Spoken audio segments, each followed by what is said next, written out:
Zero ಸರ್ಕಾರವನ್ನು ಮಾಡಿ, ಅಭಿವೃದ್ಧಿ ಶೂನ್ಯ ಮಾಡಿ, ಹಣಕಾಸಿನ ದಿವಾಳಿಯನ್ನು ಮಾಡಿ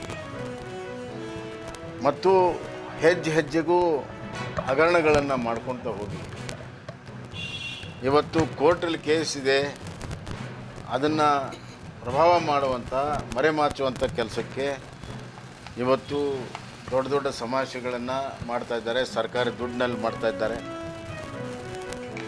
ಅದೇ ದುಡ್ಡು ಇವತ್ತು ಅಭಿವೃದ್ಧಿಗೆ ಬಳಕೆ ಮಾಡ್ಬೋದು. ಯಾವ ಪುರುಷಾರ್ಥಕ್ಕಾಗಿ ಇದನ್ನು ಮಾಡಿದಾರಂತ ಇವತ್ತಿಗೂ ಗೊತ್ತಿಲ್ಲ. ಇವತ್ತು ಮುಖ್ಯಮಂತ್ರಿಗಳು ಹೇಳಿದ್ದಾರೆ ನನಗೆ ಆನೆ ಬಲ ಬಂದಿದೆ ಅಂತ.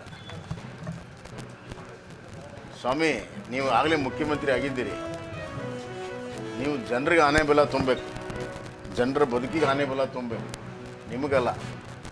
ನೀವು ಮುಖ್ಯಮಂತ್ರಿಯಾಗಿ ರಾಜಕೀಯವಾಗಿ ಇಷ್ಟು ಅಸ್ಥಿರತೆಯಲ್ಲಿ ಬದುಕುವಂಥ ಪರಿಸ್ಥಿತಿ ಬಂದಿದೆಯಲ್ಲ ಅಂತ ನಮಗೆ ಕನಿಕರ ಬರ್ತಾಯಿದೆ.